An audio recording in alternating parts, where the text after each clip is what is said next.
దయా చౌదరి అనే వ్యక్తి తనపై వల్గర్ కామెంట్స్ చేస్తున్నారని ఫిర్యాదులో పేర్కొన్నారు. సోషల్ మీడియాలో తనపై అభ్యంతరకర పోస్టులు పెడుతూ తిడుతున్న ఎక్స్ హ్యాండిల్ ప్రొఫైల్స్ను జోడిస్తూ ఈ కంప్లైంట్ ఇచ్చారు. సిటీ సివిల్ కోర్టు తీర్పు ఇచ్చినా తనపై ఇంకా వల్గర్ కామెంట్స్ చేస్తున్న వారిపై చర్యలు తీసుకోవాలని చిరంజీవి ఫిర్యాదు చేశారు. కేసు నమోదు చేసిన సైబర్ క్రైమ్ పోలీసులు దర్యాప్తు చేస్తున్నారు.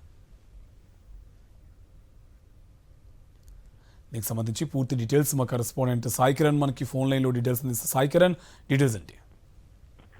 కార్తిక్, అయితే హైదరాబాద్ సైబర్ క్రైమ్ పోలీసులకు సినీ నటుడు మెగాస్టార్ చిరంజీవి రెండో ఫిర్యాదు కూడా చేశారు. ఇప్పటికే డీప్ ఫేక్ పైన ఒక కంప్లైంట్ చేస్తే మళ్ళీ ఇప్పుడు ఎక్స్ ఖాతా వేదికగా తన మీద ఒక వర్గం, ముఖ్యంగా దయా చౌదరి అనేటువంటి వ్యక్తి అసభ్యకర పదజాలంతో నోటికి కూడా చెప్పలేనటువంటి పదాలతో అతన్ని చిరంజీవిని దూషిస్తున్నారు, సోషల్ మీడియాలో ట్రోల్ చేస్తున్నారు. దీనిపైన చర్యలు తీసుకోవాలని చెప్పి హైదరాబాద్ సైబర్ క్రైమ్ పోలీసులకు చిరంజీవి ఫిర్యాదు చేశారు. ఈ ఫిర్యాదు అందుకున్నటువంటి పోలీసులు కేసు నమోదు చేసి ఎఫ్ఐఆర్ చేశారు. సో ముఖ్యంగా దయా చౌదరి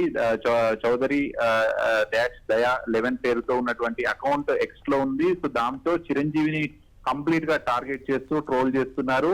చిరంజీవి తల్లి పేరుతో సహా కూడా దూషిస్తూ ఒక వర్గం టార్గెట్ చేసింది అనేటువంటిది ఆయన చెప్తున్నారు. సో దీని వెనకాల మరి పొలిటికల్ మోటివ్ ఉన్నది అనేటువంటి కూడా ఆయన పోలీసులకు చెప్పినటువంటి పరిస్థితి ఉంది. పోలీసులు ఖచ్చితంగా దీనిపైన యాక్షన్ తీసుకోవాలనేటువంటి చెప్తున్నారు. ఇప్పటికే డీప్ ఫేక్ వీడియోల ద్వారా చిరంజీవి వ్యక్తిగత ప్రతిష్ట దెబ్బతీసే విధంగా వ్యవహరిస్తున్నారు కొంతమంది అనేటువంటిది కూడా చెప్పారు. సో దీనిపైన ఇప్పటికే సిటీ సివిల్ కోర్టు ఆశ్రయించారు.